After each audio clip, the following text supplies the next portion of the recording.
Let's take a look at our top selections. Dan Illman, Mike Beer, the feature race at Churchill Downs on Friday is the Grade 1 Clark Handicap. Let's take a look at this field. Nice to see an overflow field for the Clark. It's race number 10 at Churchill Downs on Friday. Before we get to the analysis, I want to remind you not to miss the Black Friday sales at DRF.com. Beginning Thanksgiving Day, you can save on your favorite DRF products. Visit shop.drf.com to access. Nice field for the Clark. We'll see what we get from Code of Honor, Mike. We know that this horse can stretch out. He won the Travers in 2019. He was just pace compromised last time out in the Kelso. There should be enough pace for him to run at here. Yeah, it is sort of the big question mark of this race, though, Dan, is, what do you think you're going to get from Code of Honor? Because I sort of agree with you. I think he's the best horse in the race. Obviously, he has the best credentials in the field. But I guess could be some question about whether or not he's as good this year as he was last year. I mean, it's been a very light campaign for him. And as of now, he's 1 for 4. Let's throw up the Timeform US pace projector. This horse, again, Code of Honor, you'll see the number 3 lingering near the back of the pack. But if Timeform US is right, red bar fast pace scenario, that could actually play into his hooves. We expect Bodie Express to get to the front. That's his game. That is if he breaks in the gate. He's a problem child behind the stalls. You know he's going to throw a fit, and he'll show speed. If this race was at Gulfstream West, I'd like him a lot. Yeah, I would like him a lot if he was facing weak horses at Gulfstream Park West as well. I'll expect him to be on the lead in there. I don't see how they think they could win the race any other way, but he's not an easy horse to trust. Several horses in this race that ran in the Fayette that was won by Mr. Freeze. His horse you never want to discount. Crafty Daddy's one of them that drew the inside post. Now, he exited that race. Kane McPeak took the blinkers off.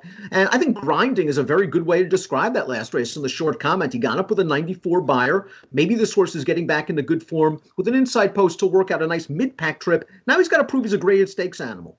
Yeah, he's got a lot to prove against a field like this one. I mean, if nothing else, Dan, he's proved that he can handle dirt because, I was a fan of this horse on the turf as a 3-year-old. I thought he was pretty good.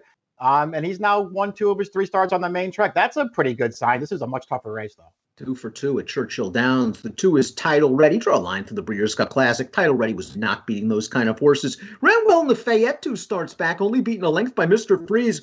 And this is a horse that at a mile and an eighth, given some pace and the right trip. It's all about trip for Title Ready. And Corey Lander is just going to glue this horse to the inside at the back of the pack and try to save as much ground as possible. If that works out with some pace, why can't this horse get a piece at a big price? I think he could get a piece in here. I'd be willing to use him underneath. I don't know about on top, Dan. I mean, for him to win this race, I think he'd really need maybe some horses not to show up, and then he just need a total meltdown. He doesn't have a lot of speed. I just feel like when he gets in against horses like this, he finds it just a little bit too tough. There's nothing wrong with that, but I could use him underneath.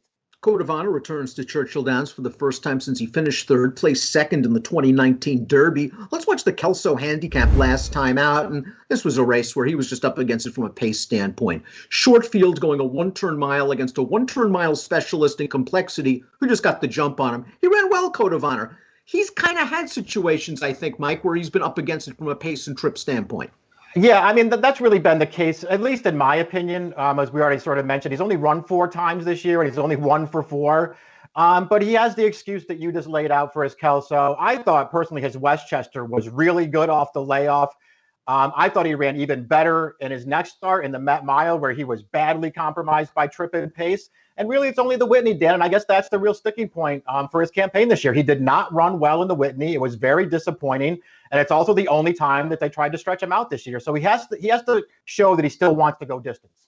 I do like that Chug and the Connections were patient with him. However, they could have run him in the Breeders' Cup off that triple-digit buyer in the Kelso. So whether it be in the Dirt Mile or the Classic, they opted to run in the Clark instead. Maybe they got a fresh horse, taking on some horses that ran in the BC and in the Fayette. Multiplier is the 4. Boy, Multiplier just doesn't win often, does he?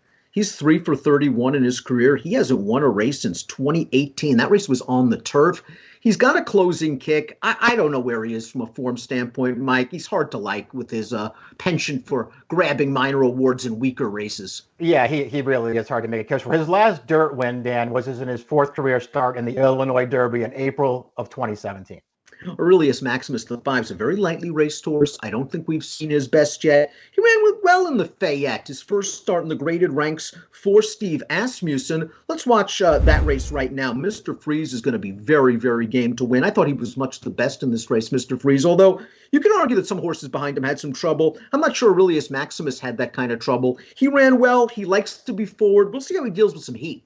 Yeah, I mean, I thought he ran fine last time. I agree with you. He didn't have an excuse in there, but he missed by a neck at the end. He ran a perfectly fine race that day, and that was the first time he tried to go 9 furlongs. I'm a fan of this horse. I liked him as a 2-year-old when Chad had him. I know he missed a lot of time, but I feel like he's come back in really good form. His last couple of races are very good. Pluska Parfait won the UAE Derby in 2019. That's his signature race. I don't think he ran badly at all in the Derby over a sloppy track at Churchill Downs. There's no match for those horses. I thought he ran okay in the Charlestown Classic 2 starts back against the much improved Sleepy Eyes Todd. Maybe 13 furlongs just isn't his game. So if you want to give him a break for the turn back the alarm, I guess that's fine. Yeah, I'm not going to worry about that race either. I don't think the 1 1/8 is necessarily beyond his scope. I just don't know if I think he's good enough to beat this field, Dan, but he's a huge price. We saw Mr. Freeze win that race in the Fayette. And I have to admit, I've always liked him at slightly shorter distances, like when he won the Gulfstream Park Mile, going 1 turn earlier this year with a 107 buyer. But he did it in the Fayette and in the Breeders' Cup Mile. What chance did he really have against Nick Sco? Yeah, he wasn't going to win that race. I mean, we talked about it a little bit, I think, Dan, when we did the preview for that BC Dirt Mile. You and I sort of like him a little bit better at shorter distances, but as far as I can tell, the 2 best races that he's run this year may be his Oaklawn race and the Fayette at 9 furlongs. So he'll get this distance. Bodie Express's 2 best races, as we mentioned in the Open, have come at Gulfstream Park West, including this race, the prep for the Clark. He just went right to the front against overmatched competition. He pours it on in the stretch. 102 buyer speed figure, a career best. The last time before that, he ran at Gulfstream Park West, 101 buyer. The time before that, he ran at Gulfstream Park West. He won his maiden. He's a course specialist. He's run some nice races, but his behavior is kind of an issue. Sometimes it saps his stamina. Yeah, I mean, he has plenty of talent. I mean, I don't think he's the kind of horse where I feel like you look at him in a race like this and think, well, how could he possibly win? I mean, I don't think it'd be a total shocker if he sped to the front here and forgot to look back. But, he's only 8-1 on the morning line. I'm personally have no interest in betting him at that price. I'll just look elsewhere and we'll see what he does in here. I'm afraid that he gets loose and runs away from this field, but I'm not betting the race that way. Owendale was second to Tom's d'Etat in this race last year, and I think he's going to get a trip more to his liking here, a fast pace. He's going to probably linger near the back of the pack. That was not the case when he was the beaten favorite in the Pimlico Special 2 starts back, where he was up on a slow pace at a distance that might be slightly long for him. I think the Breeders' Cup Dirt Mile was an okay effort. You look at the line, it may not look that way, but he was running on at the end of that race. And again, a mile at Keeneland might be kind of short for him. He's a sleeper. Yeah, I agree with that. I mean, I thought he kind of ran deceptively well last time. Not a race that he really had any chance to win. And Florent Joux did what he could, Dan, from that outside post. He angled him right over to the inside. He got to save a lot of ground, and he did get an overall clean run in that race. But I thought he ran deceptively well in a race where he had no real chance. I do like him going shorter, but he gets 9 furlongs. Same questions for the 10 Bourbon Calling that I have about Crafty Daddy, the horse that beat him last time out. It's really about class. He's in very, very good form right now, coming off 3 of his best races. The distance, they've been reluctant to stretch him out. He seemed fine last time out at a mile and a 16th, but going a mile and an 1/8 for the first time against these horses might be too much. Yeah, he's got to prove it over this distance and against these horses. They're asking an awful lot of this horse right now.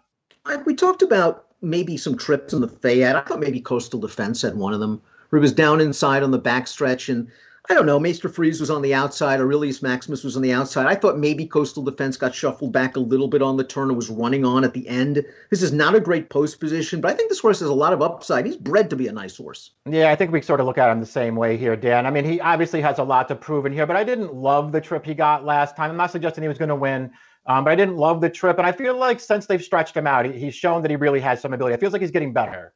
If Code of Honor falters, by my standards, might be the horse to beat. I mean, this horse won the Ali Sheba 2 starts back. He beat Owendale on the square.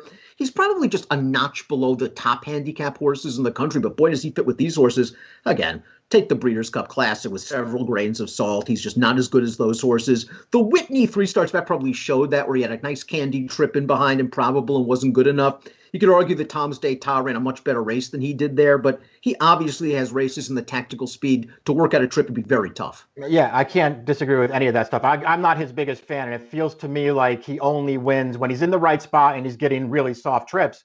But he's very tactical, handy kind of running style. I think he'll be up close to the pace in here without needing the lead, and he's got plenty of fast races. Now, Phantom Courtesy, the 13 might need the lead. His best races have come when he's been up front, as it was last time out in a 1.25-mile optional claiming race off the turf. He's loose, and then just pulled away from that group. With Bodie Express in here, Phantom Currency's on a hard chase. Yeah, I didn't see him being competitive in here, but I guess they'll try and use his speed from the outside. Silver Prospector drew a lousy post position, but I think there are some things to like about this horse, who ran some really nice races at Churchill Downs. I mean, he beat Tis the Law in the slop in the Kentucky Jockey Club last year. And last time out was his first race of a very long layoff, and I thought it was a pretty game performance. He can build up that effort. It's just a tough post against older horses. Yeah, I mean, I don't know how much credit I want to give him for beating Multiplier last time, but he did get the job done off the layoff, and it's a relatively fast race. He was a tough read, I thought, as an early 3-year-old. He run a couple of good ones. He was terrible in the Rebel, terrible in the Arkansas Derby. I don't know. Maybe this horse will take a step forward now. Let's take a look at our top picks for the Clark. Race number 10, 1.125 miles, $500,000 is the purse. We're in agreement. I think Code of Honor has been compromised by some races. I think he was compromised by a lack of pace last time out. I'm curious to see what he does given a good trip. I still think he has the potential to be a top handicap horse if they keep him in training next year.